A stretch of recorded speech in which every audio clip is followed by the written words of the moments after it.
Hello and welcome to this edition of Sharpen Your Sword. My name is Michael Estep and I'm a senior consultant here at Excalibur Data Systems. Today we're going to be talking about automatic action versus automation processes. They both do similar things, especially when you're talking one steps or anything that you want to do to an incident. It's a matter of when you want to do it to an incident. Or any other business object, because we can add actions to pretty much any business object that we would like. So what I've got on my screen right now is we're going to take a look at, I'm in a blueprint. You have to be in a blueprint in order to look at any of the actions. And out of the box, we've got several different actions that are on change request. They might be on incident and problem, etc. So we're going to take a look at the incident actions today.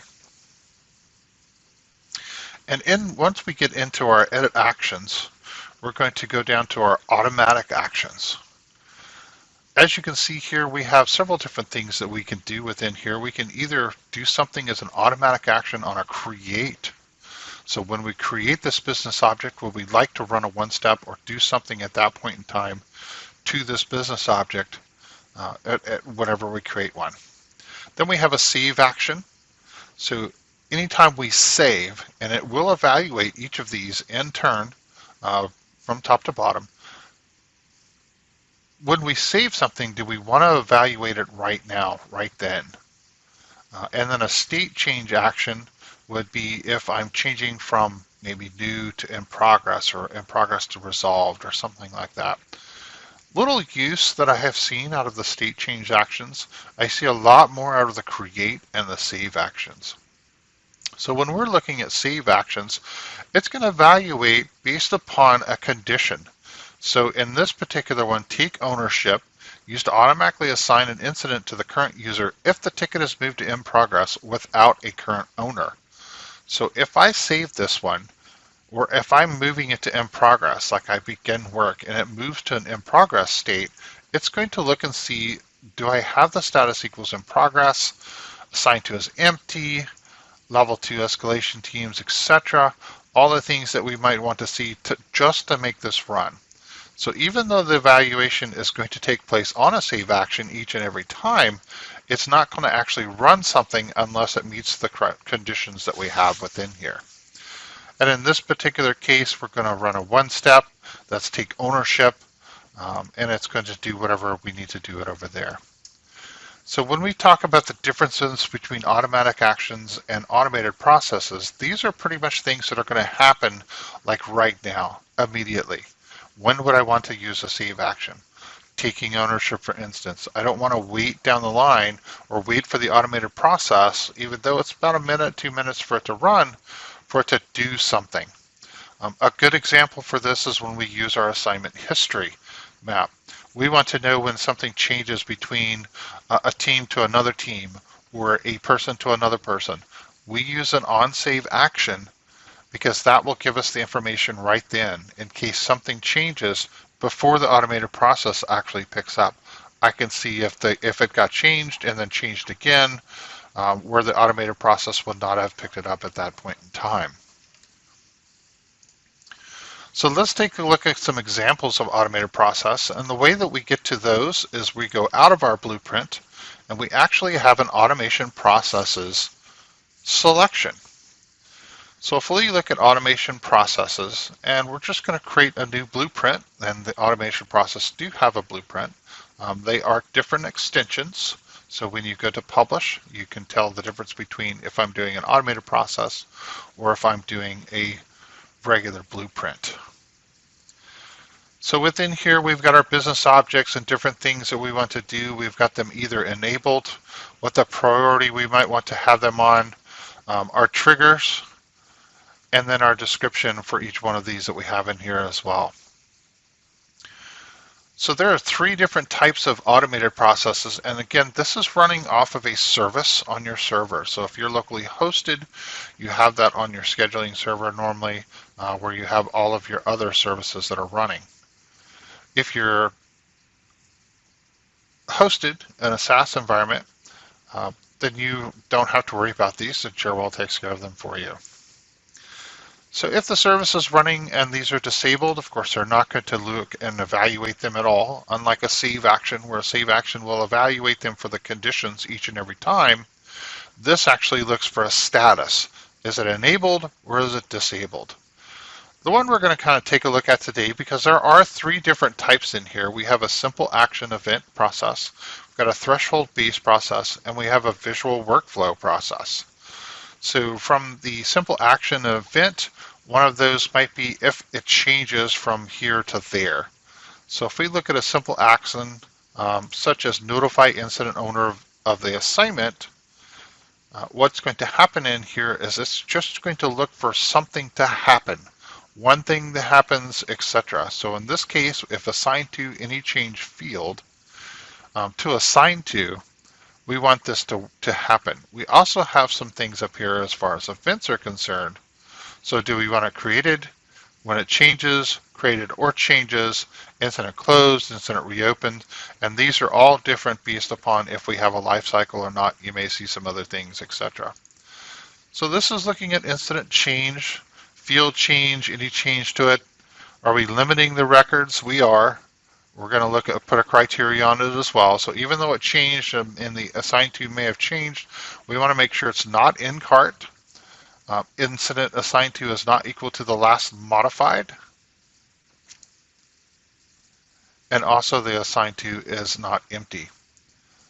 We only want to look at open incidents. We're not going to limit the execution. That's one of the things that we can do here is how many times do you want this to execute? Maybe I only want it to do it once. Or maybe I only want to do it at least every 30 minutes. That way it gives whatever we have going on that it's going to run once and then it'll run again if this changes once again, depending on what we're looking at. And then we're going to run the action.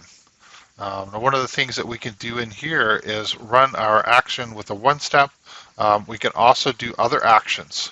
So anything that we might want to do with a send an email, maybe update a business object or create a child object, and even send a tweet. So if this was one of our simple things that it changed and I just want to send a tweet, then there we go. The other one we have in here is threshold based, and I'm actually going to go through that with the visual workflow process. So if we look at resolve to close process,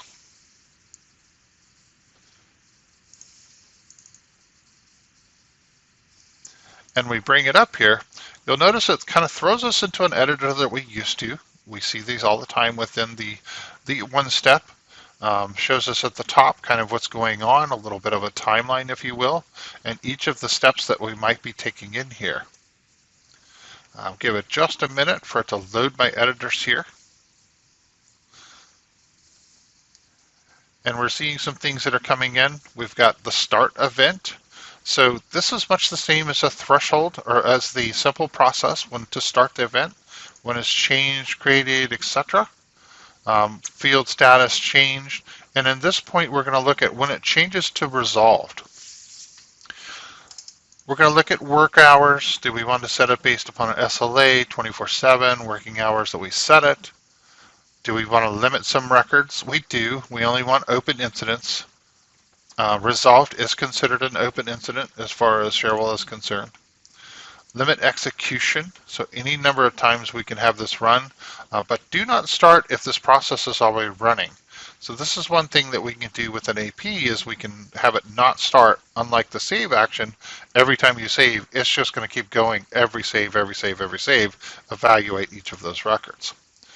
And then we have an abort. So if at any time this criteria is met, we can go ahead and kill the process. So if it's waiting on a time, but something happens before this step goes through, where it's no longer equal to resolved, it went back to maybe reopened, for instance, then it would kill this whole timed event and not run our one step.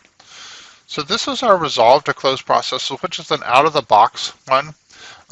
Simply, when it goes to resolved, it's going to do its resolve confirmations in the email, etc. Then it's going to wait on a time. And the time that it's waiting on is when its status changed to resolved. How many days do I want to do before it closes? So this is the question that folks often ask is how, if I have an automated close, how long do I want for it to wait? Some people put 7 days, 3 days, 5 days, maybe it's a couple of hours, anything that they have. Because generally once it goes to a closed status, you don't have it to where that you can reopen. So when we reach into this timed event, this is now going to be a threshold. So once 3 days have passed, it's going to evaluate. It's going to make sure that my criteria is still good. So make sure it's still in a resolved status, because if I reopen it, I totally kill the whole process and I don't automatically close it. So it's going to continue to jump here until the 3 days happen.